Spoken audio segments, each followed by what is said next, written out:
Iniciamos pues esta mañana de sábado en este encuentro con la comunidad científica y el magisterio.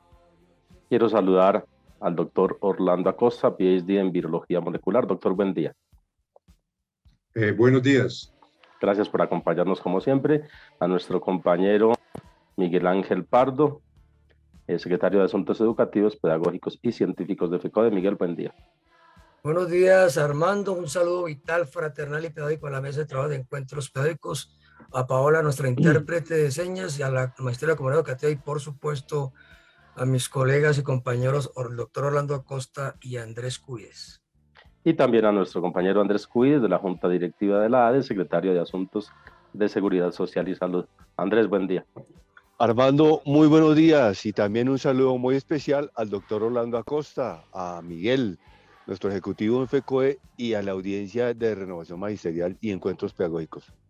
Tenemos un tema muy central que es esta variante de Omicron, la letalidad que está presentando y que puede presentar en los niños que vuelvan al colegio, y los cuidados y precauciones del COVID y las nuevas cepas que puedan surgir en estos días. Por eso quiero empezar preguntándoles, para hacer el diálogo muy concreto y muy certero, de lo que se tiene, y sobre todo el doctor Orlando Acosta, que pues nos orienta más al respecto y al lado científico, ¿cuáles son las características de este cuarto pico de la variante Omicron? ¿Cuáles son las características muy concretas que está presentando en la población?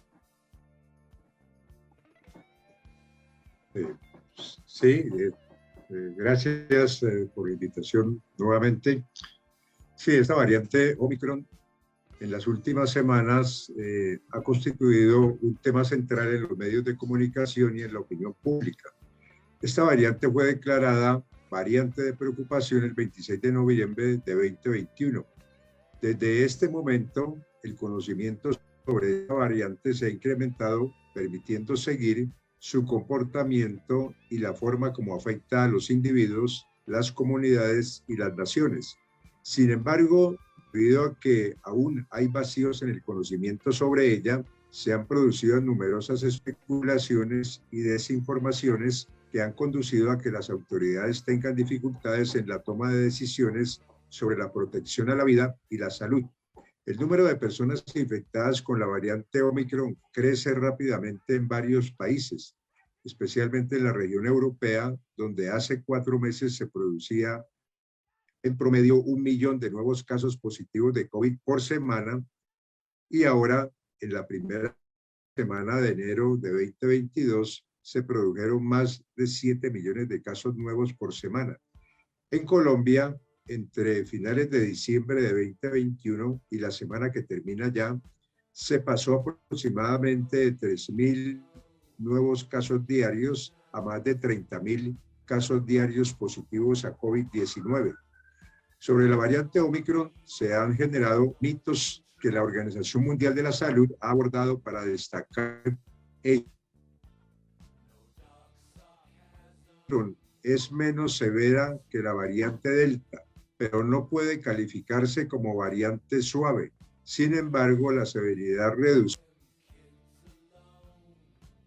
Bueno, perdimos al doctor Orlando Acosta. No sé si Miguel o Andrés tengan algo que complementar sobre estas características de la variante Omicron. Sí, por supuesto, Armando, mientras regresa el doctor Orlando Acosta, pues ha de señalarse que una de las características de la variante Omicron es que afecta 4 a 5 veces más a los niños que a otros grupos de edades. Esto precisamente tuvo bastante impacto y una alerta por las autoridades norteamericanas, especialmente sanitarias, por supuesto, y de los CDC norteamericanos, en las cuales él señaló que en diciembre el 48% de las hospitalizaciones fueron de carácter pediátrico por razones de la variante.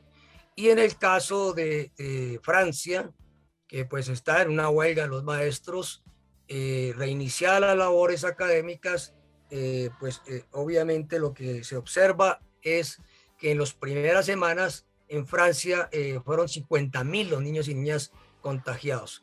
Toda la prensa norteamericana, quiero señalar, pues ha discutido si se debe retornar a clases o no, ha registrado pues la prensa norteamericana, todos los diarios de importancia y circulación nacional y mundial, y pues pueden haber una posición u otra, pero en ningún caso a ninguna de esas autoridades, a ninguna de esas posiciones se le ha ocurrido, como acaba de ocurrir en Colombia, que para el caso de todos los ámbitos escolares se supriman nada menos ni nada más que el distanciamiento, los aforos, y se embolate el requisito de la vacunación al señalar que no se requiere, por supuesto, según esa interpretación, vacunarse de manera previa a la retorno a clases presenciales.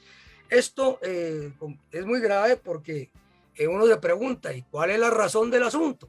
Y entonces las razones de los asuntos, por lo menos desde el punto de vista científico, se los dejaré al doctor Orlando, si hay un sustento científico, por lo cual es solamente en los ámbitos escolares, pero en los demás eventos públicos y sociales, solamente en los ámbitos escolares, se pueden suprimir estas condiciones.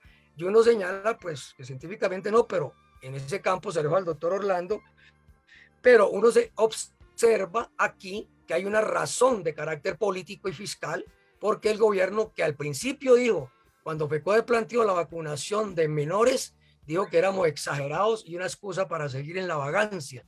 Y hoy que nadie niega, ninguna autoridad sanitaria ni científica niega la necesidad de vacunar a los niños de 3 años en adelante, pues el gobierno suprime el requisito y la razón es apenas evidente, porque según los datos del DANE, de 3 a 11 años, las dosis aplicadas hasta ahora es de 1.77 sobre una población que desborda los 7.100.000 habitantes de esas edades, y en el caso de la población escolar son 5 millones de preescolar y primaria, y eso responde a que el gobierno, en cambio de acelerar la vacunación, lo que hace es suprimir el requisito propio pues, de un régimen que ejerce la necropolítica, y lo mismo de 12 a 17 años, la vacunación va en 11.26% sobre una población que desborda los 4 millones de habitantes en esas edades, y la mayoría escolarizada. Entonces, ahí es donde está la perversidad y el ejercicio de la necropolítica de este régimen.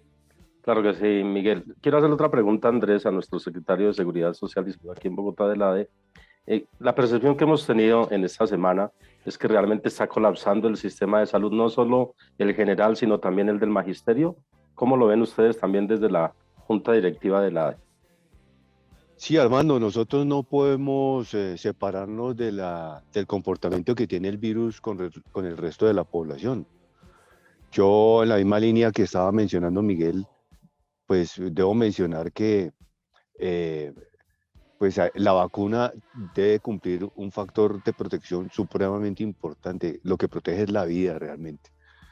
La situación que vivimos hoy es diferente, pues porque los avances de la ciencia han sido pues acelerados, porque ha tocado contra el tiempo, y lo que se tiene hoy es lo que uno denomina el esquema completo, que ya es con la tercera dosis, y ya se está hablando de la cuarta y la quinta y quién sabe cuántas más, en la mira de que van apareciendo nuevas cepas y hay que reforzar la vacuna porque con el tiempo va perdiendo efectividad.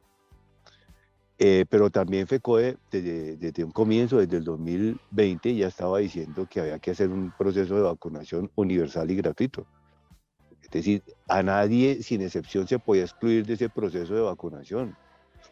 Y la tendencia, y mejor dicho, la decisión que se tomó por parte del magisterio, calcada obviamente para toda la población colombiana, era de que no se podía ir a la presencialidad sin las debidas medidas de bioseguridad, y una de las más importantes es la vacunación. Hoy, claro, tenemos una población vacunada, pero es insuficiente la acción del gobierno.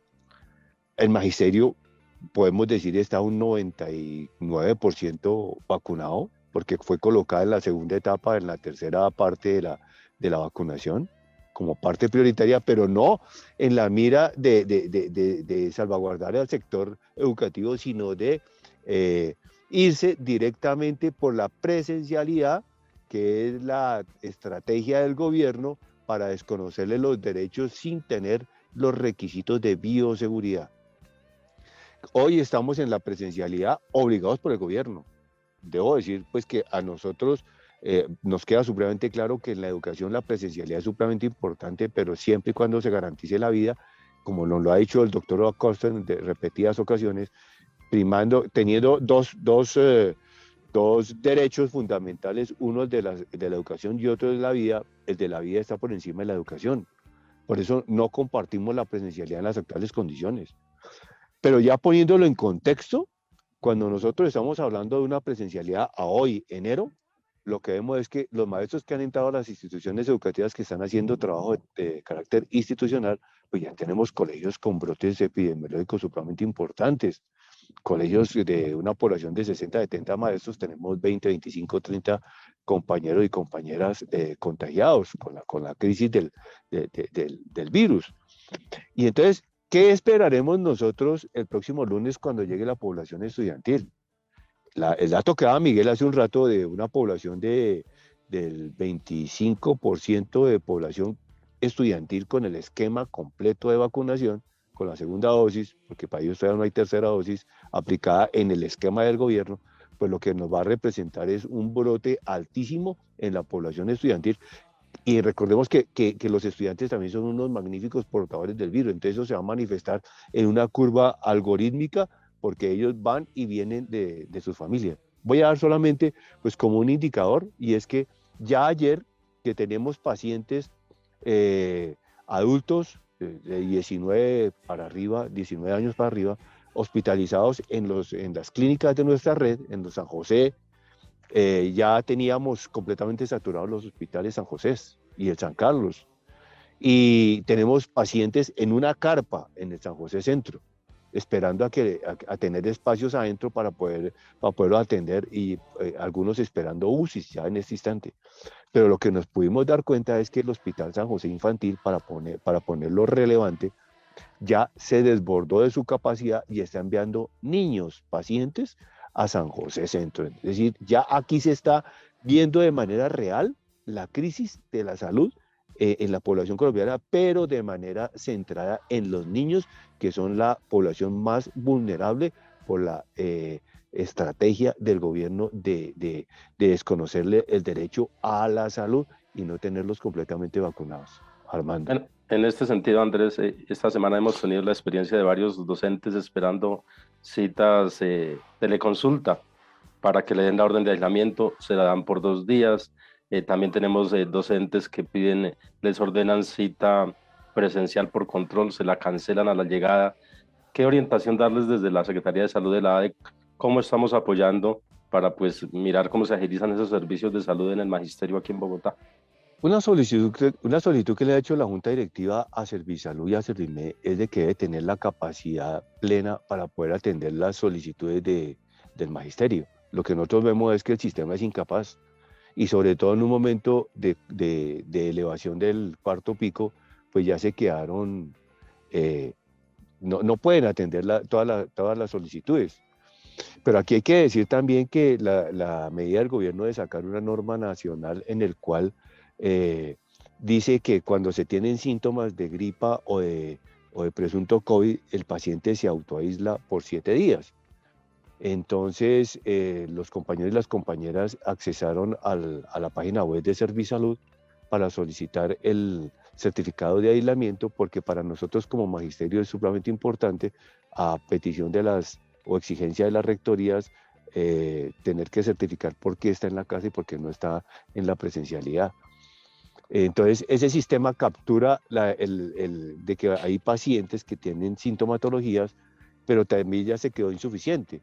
Y la Secretaría de Educación también le solicitó a Servime y a Servisalud que aquellos pacientes que se reportan por esa vía, pues tienen que ser asesorados, tienen que ser vistos por los médicos, ya sea presencial o sea virtualmente, para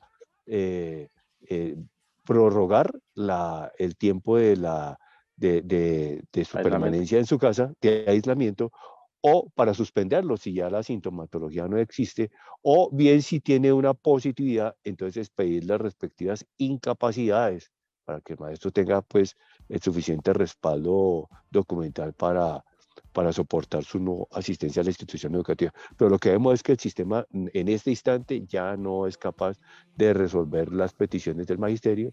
Está reventado el call center, está reventado el chat en línea, está reventado incluso hasta la misma asistencia a los centros de atención, pues porque ya se quedan. Y lo que nosotros estamos diciendo es que hay que colocar los PQRs, porque lo que quiere decir es que el prestador del derecho a la salud pues no tiene la capacidad para responder, y eso tuvo que haberse previsto porque este cuarto pico está anunciado desde el año pasado, de cuando, antes de terminar incluso el tercer pico. Entonces se quedaron cortos en atender al magisterio y a sus beneficiarios en este estadio de subida del cuarto pico, que quién sabe hasta cuándo lleguemos. Se dice que ya que el punto máximo está a finales de febrero y hasta ahora, y no hemos terminado enero. Entonces, sí, claro, lo que podemos es peor, y reforzar lo que dice Miguel. El gobierno tiene que prever cierres de instituciones educativas, y los consejos académicos, los consejos directivos, los gobiernos escolares están en la completa autoridad, porque así se lo da la Ley General de Educación, de mirar la protección de sus comunidades educativas, mirando la situación de su institución, mirando la situación de su localidad y mirando la situación de Bogotá. Voy a poner un caso para que los compañeros y las compañeras revisen los datos de Saludata, para que miren los datos de contagiados por cada 100.000 habitantes. La Candelaria ya está por el orden de unos 1.400 contagiados por cada 100.000 habitantes. Es la localidad más elevada, y es una curva que va descendiendo, pero no tiene mucho descenso, lo que quiere decir que todas las localidades hoy están en un alto grado de contaminación, y sobre todo un factor importante, y dado por el gobierno anoche, hay un 30% de positividad de las pruebas PCR aplicadas, pero con un paréntesis a eso: no se están aplicando las suficientes pruebas PCR para hacer cerco epidemiológico. Bueno, como quedan 3 minutos y para darle la palabra al doctor que ya retornó para que haga el cierre desde el punto de vista científico, sí recordar que la ADE está compartiendo un formulario para que radiquen las quejas, y aquí nos dice nuestra compañera Luisa Fernanda Cano: no dan el aislamiento y no están enviando el formato. Hay que hacerle seguimiento a eso porque Servisalud no está cumpliendo, mucho menos Servimed. Doctor Orlando, 3 minuticos para que cerremos ese análisis científico que hacía usted sobre la variante Omicron. Sí, gracias. Qué pena por la interrupción. Dice, está destacando que la Organización Mundial de la Salud ha venido haciendo una serie de precisiones con base en hechos ciertos para deshacer una serie de mitos sobre la variante Omicron.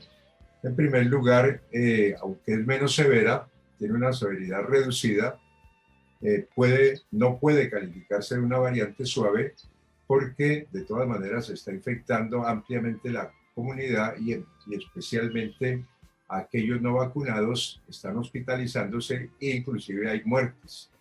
O sea que no es cierto que la variante Omicron no esté asociada a letalidad. También la variante Omicron es una amenaza para la salud y la vida, especialmente en el caso de los no vacunados, quienes son los que constituyen el mayor número de casos de hospitalizaciones y muertes.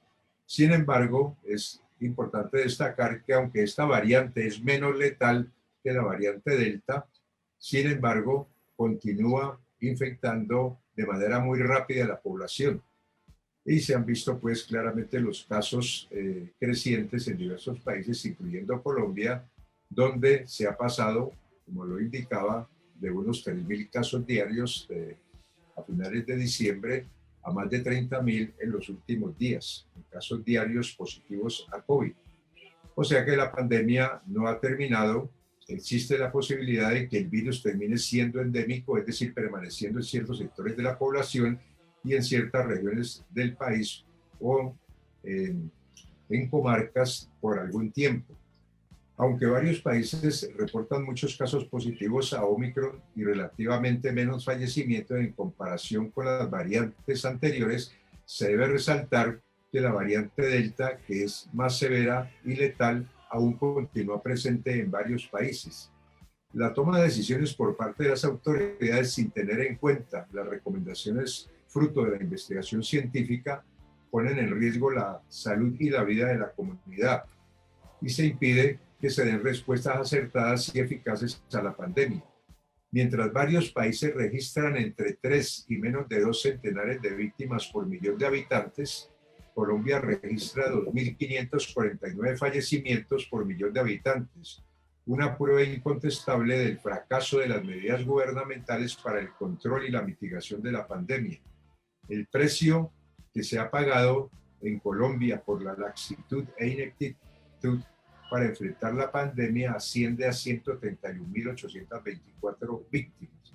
Es decir, se puede concluir claramente con estas cifras que la pandemia no ha sido eficazmente controlada, no ha habido una mitigación efectiva y que actividades comerciales, actividades económicas varias al autorizarse sin tener en cuenta la transmisión y la actividad del virus han conducido a que se totalicen este número de víctimas que estamos señalando. Esto en resumen exige que las medidas de bioseguridad se mantengan de manera estricta, es decir, el uso de tapabocas aprobados por la autoridad competente, la renovación y filtración del aire y las pruebas sistemáticas de RT-PCR para identificar a los positivos y aislar a sus contactos. Bueno, doctor, le agradecemos este análisis, también a Miguel y a Andrés Cubides por acompañarnos en este encuentro con la comunidad científica y el magisterio. Seguiremos pendientes para seguir analizando estos temas que son de actualidad y de vigencia.